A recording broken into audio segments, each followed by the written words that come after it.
Assalamualaikum warahmatullahi wabarakatuh. Salam dan bahagia Bapak Ibu guru calon guru penggerak.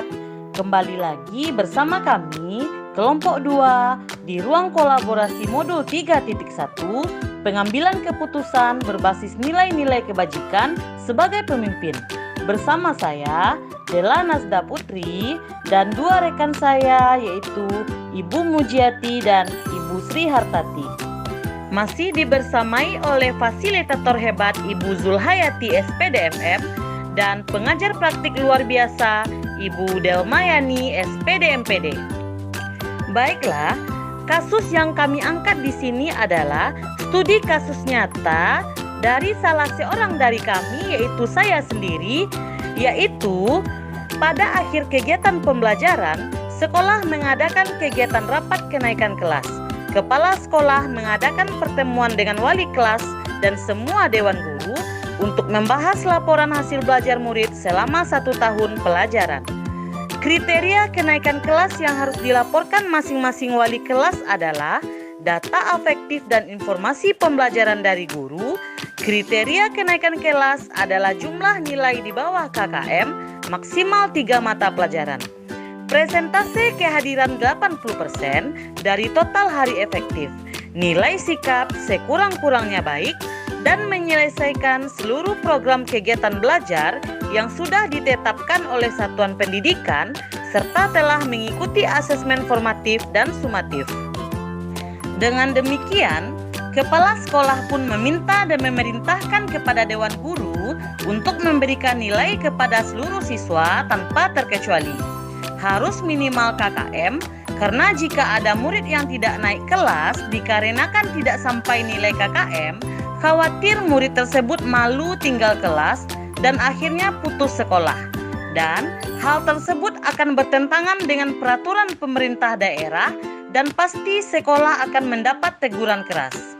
Padahal faktanya banyak sekali murid yang nilainya di bawah KKM. Namun, jika tetap dinaikkan dan mendapatkan nilai memenuhi standar KKM, seolah-olah tidak ada ketegasan dari pihak sekolah dan menganggap penilaian yang dilakukan guru sia-sia saja, yang ujung-ujungnya terjadi sistem tembak nilai, sehingga reputasi sekolah dipertaruhkan.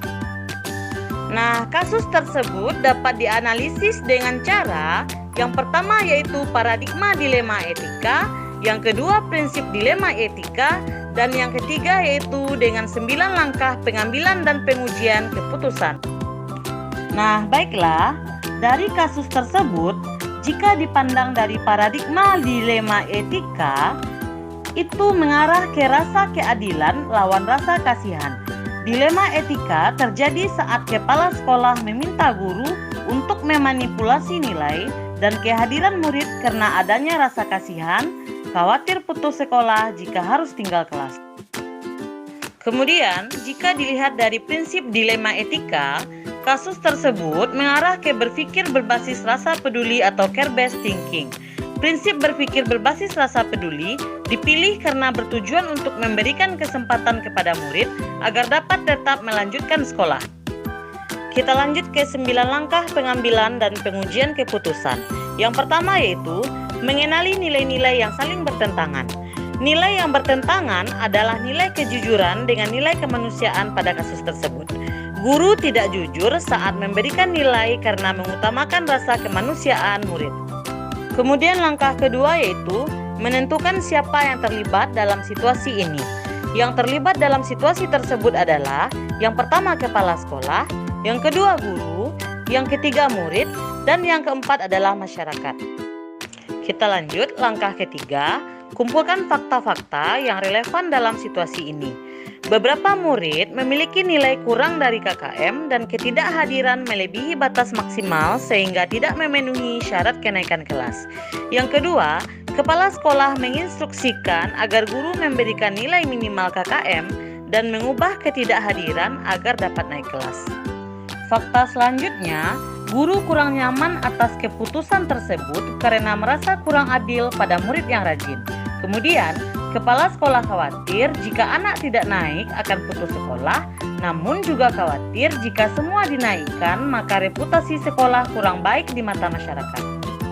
Nah, kita lanjut ke langkah yang keempat, pengujian benar salah, yaitu yang pertama, uji legal.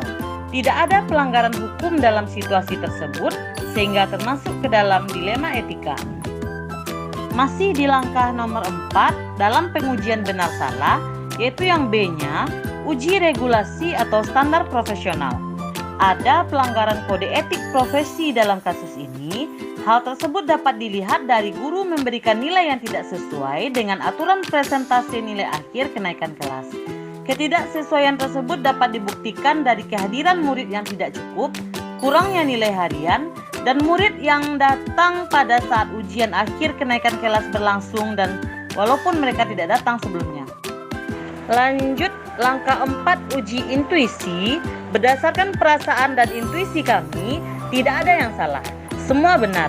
Kepala sekolah benar dalam menginstruksikan guru untuk memanipulasi nilai dan kehadiran agar murid dapat naik kelas, dan kepala sekolah benar jika semua murid dinaikkan meskipun tidak sesuai dengan syarat kenaikan kelas, maka reputasi atau nama baik sekolah menjadi kurang baik di mata masyarakat. Lanjut ke langkah 4D, uji publikasi. Jika keputusan saya dipublikasikan di media cetak atau elektronik atau menjadi viral di media sosial, maka saya merasa tidak nyaman karena akan merusak nama baik pribadi dan sekolah. Pada langkah 4E, ada uji panutan atau idola. Keputusan yang akan diambil adalah memberikan nilai minimal KKM karena mementingkan nilai kemanusiaan murid agar tidak putus sekolah. Nah, sekarang kita lanjut ke langkah nomor 5, pengambilan dan pengujian keputusan, yaitu pengujian paradigma benar lawan benar. Dalam pengujian benar lawan benar, paradigma yang sesuai dengan situasi tersebut adalah rasa keadilan lawan rasa kasihan. Yang keenam, melakukan prinsip resolusi. Dari 3 prinsip penyelesaian dilema, prinsip yang digunakan adalah berpikir berbasis rasa peduli. Hal tersebut dilakukan karena memberikan kesempatan kepada murid untuk dapat melanjutkan jenjang pendidikannya, sehingga wajib belajar 12 tahun tercapai dengan maksimal. Langkah ke-7, investigasi opsi trilema. Murid yang nilai raportnya dinaikkan menjadi nilai KKM tidak diberikan begitu saja oleh guru. Namun, ada perlakuan khusus berupa pemberian tugas tambahan yang harus dikerjakan oleh murid. Langkah ke-8, buat keputusan. Keputusan yang diambil adalah memberikan nilai sesuai KKM dan ketidakhadiran tidak melebihi batas maksimal. Dengan catatan, murid telah diberikan tugas tambahan agar meminimalisir ketidakadilan yang dirasakan murid lain. Dan langkah terakhir, yaitu langkah ke-9, lihat lagi keputusan dan refleksikan. Berdasarkan keputusan yang diambil, maka murid yang nilainya di bawah KKM tetap mendapatkan nilai KKM untuk mengantisipasi murid putus sekolah apabila tidak naik kelas.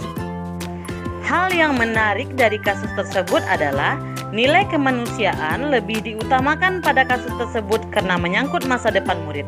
Kemudian, hal tak terduga akan terjadi kasus yang sama tiap tahunnya apabila tidak ditangani dengan baik. Nah, kita sudah sampai pada tahap kesimpulan, yang mana pertanyaannya, tahap pengambilan dan pengujian terhadap studi kasus pilihan, apakah telah tepat atau belum? Mengapa? Masih adakah pertanyaan-pertanyaan lanjutan dalam benak?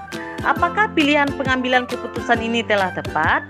Nah, pengambilan dan pengujian terhadap kasus yang dipilih sudah tepat, karena sudah sesuai dengan 9 langkah pengambilan dan pengujian keputusan. Kemudian, tidak ada pertanyaan lanjutan dan keputusan tersebut sudah tepat. Nah, inilah daftar tugas atau checklist tugas kolaborasi.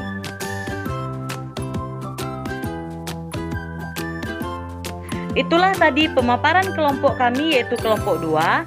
Semoga menginspirasi teman-teman semua dan bermanfaat bagi kita semuanya. Salam dan bahagia Bapak Ibu guru calon guru penggerak.